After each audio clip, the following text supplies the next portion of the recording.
Hey there, Wargamers, and welcome to another Wargames Delivered tutorial video. Today we're going to be going over how to fix your dried out paints. We have Scaly Hide and Wasteland Soil here, and I've had these drying out for about a little under a month now, and as you can see, they're both kind of drying out in different ways, usually depending on the pigment.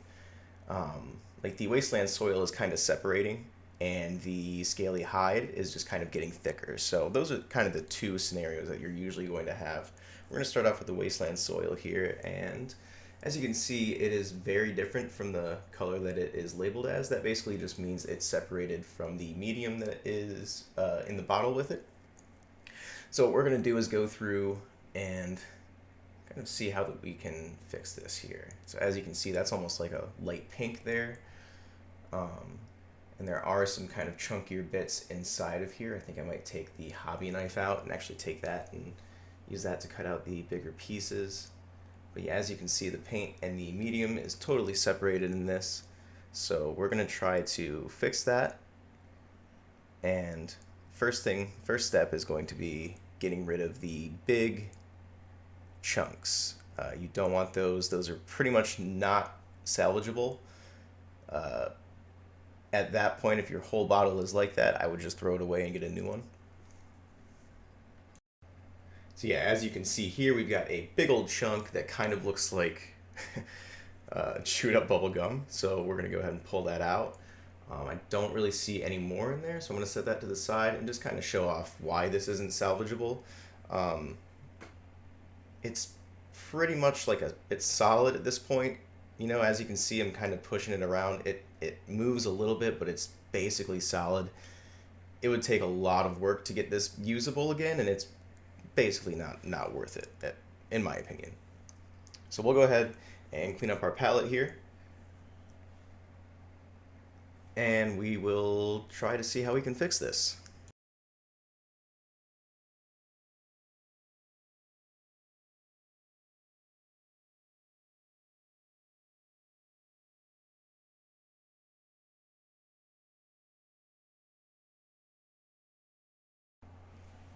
And so from here, I'm going to grab my brush and just kind of show off the separation a little bit better here so you can see that doesn't look like a normal acrylic miniature paint. It kind of looks almost like it's entirely separated from the medium. There's not much pigment in it anymore at this point. It's pretty much a watercolor, or I'll take a piece of paper here and kind of show off what it looks like here. So yeah, it's basically a watercolor at this point. Not really great for painting miniatures.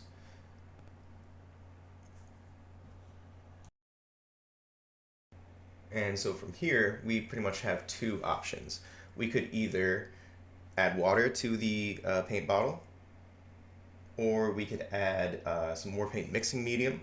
I prefer to go with the war paint mixing medium because I feel that that's what was in there in the first place that dried out. You're pretty much just replacing that. If you add water, I feel like water dries out faster. Every older paint that I've added water to seems to have continued to dry out. So this is the best way that I've found to combat your paints drying out. So from here we will cap up the paint bottle, put the lid back on, and do the main step, which is shake the bottle aggressively for as long as you can. As you can see here, it's a little bit, there's some color separation on the bottom where this is kind of supposed to be that darker purple color that's on the front of the label there. So obviously the top and the bottom of the bottle were a little bit different colors, so we're going to just try to shake that until it's one solid color.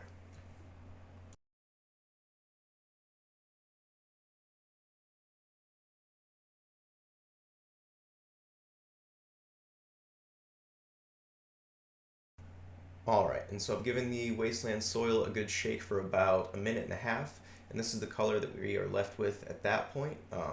It's obviously a bit darker than what we have on the palette.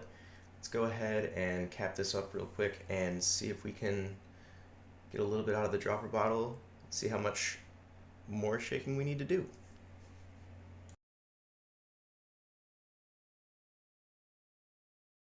And we're actually going to take a sculpting tool here and poke a small hole in the top of the dropper bottle just in case any dried paint got in there while the paint was drying out.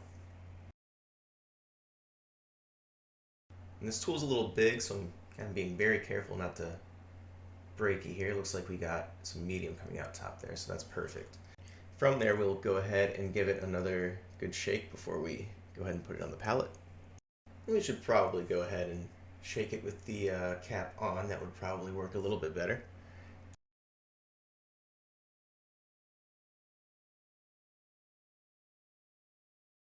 Okay, and we're just going to try to get a little bit on our palette and see where it's at. It still looks like there's a bit of separation between the paint pigment and the medium, but it looks a little bit better than what we have on the left over there. So cap this up, and I will go ahead and mix this up here in a second and see what our paint looks like.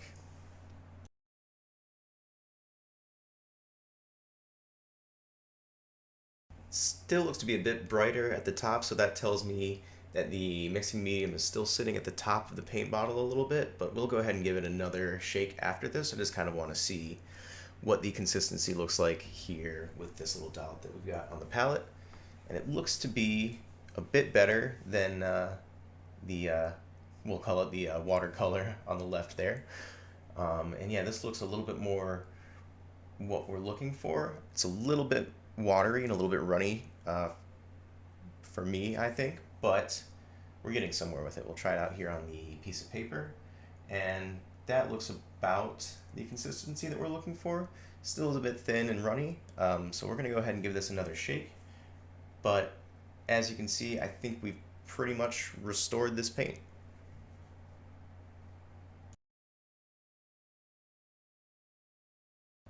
All right, I went ahead and gave this another shake for about 1.5 to 2 minutes, and it seems to be the color that we're looking for. Kind of having a hard time getting it out of the bottle here, and oh no. All right, well, I think after cleaning my palette, I have a new first rule about restoring paints, and that is clean out the tips of your paint droppers, because that is exactly why we had that little explosion happen. So we're gonna go ahead and take the right tool for the job this time, the drill bit here, and we're just gonna kind of force this through a couple of times and just make sure that we have all of the dried paint out of the way.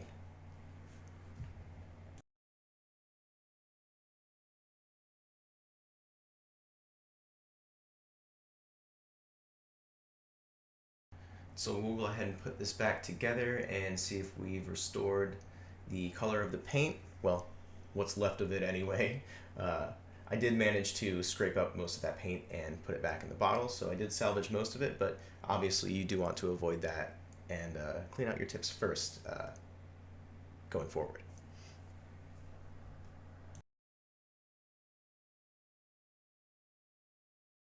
So we will go ahead and get a little bit of this on our palette and see if it's the consistency that we're looking for. It looks to me like it is dropping like a normal paint at this point. Grab our brush here and see what we're working with. And we're still going in with water and thinning this down, just because we're trying to get it as accurately as we would as if we were using it on a model. Okay, let's see how this paints here.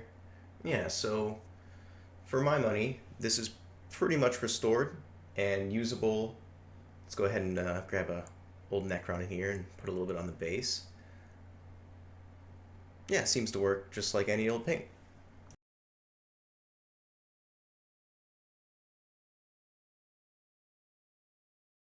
Alright, and going forward we will switch over to the Scaly Hide, and as you can see this one is drying out a little bit differently. This one is just kind of getting thicker rather than separating, and so we'll show you how to fix that as well, as I try not to dump out the entire bottle this time.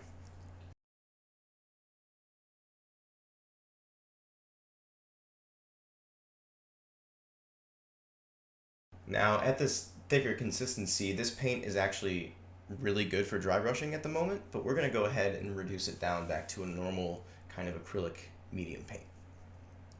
Now each paint line is different, but from my experience, the army painter, for the most part, hasn't really dried out for me. I've had these bottles open, like I said, for a little under a month, and this is pretty much the consistency that they were at.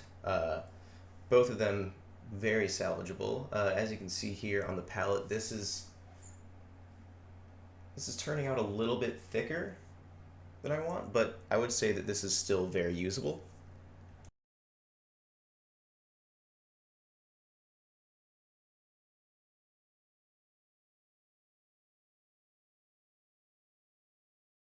So looking at the tip here, I can see that there's no clogs in that, so I'm not going to go ahead and bust the drill out, but always worth it to check. Go ahead and drop that on top, and very careful in putting this on because paint will squirt out the sides of the top occasionally. And I'm going to go ahead and just give this a shake without adding any mixing medium, just kind of see where it's at. So we'll go ahead and cap this up and give it a good shake for about a minute and a half.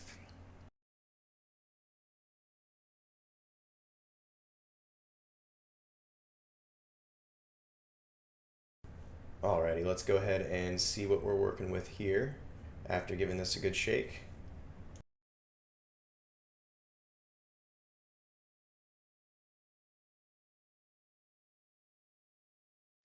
It looks to me like it's already looking a little bit better, maybe still a little bit thick, but definitely an improvement from our first test.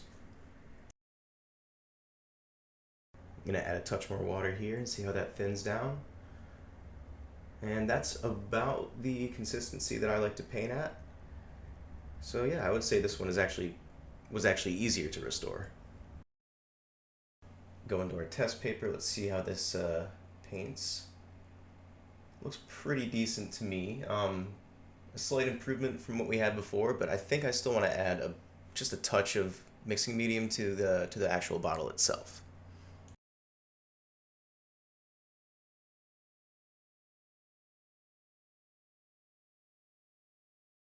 So we'll go ahead and wiggle this cap off carefully.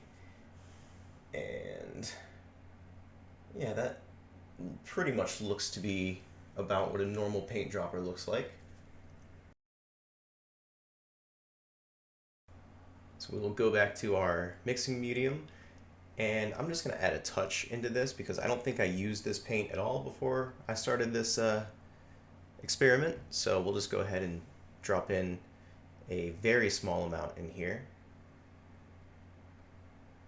I pretty much just layered the top part of paint.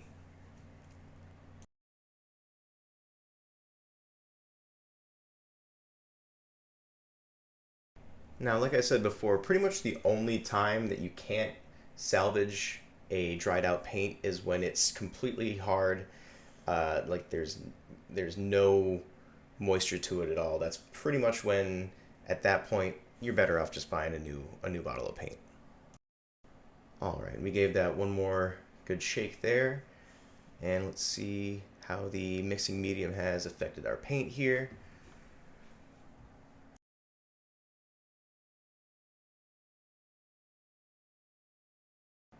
Again, just grabbing a touch of water here, mixing that in with our paint. And that's almost too thin. I think I still have a little bit of mixing medium at the top of the bottle, so we will go back to shaking for a little bit. Okay, I gave that one about 2 minutes there, and that seems to be about what we're looking for here. That consistency just out of the bottle to me looks about correct. We'll go ahead and thin down with some water here and see where we're at with it. So I like my paints a little extra thin, and this is pretty much exactly where I like my consistency at. Let's go ahead and give this a test on the test paper here, and yeah, it's about what I'm used to with a normal acrylic.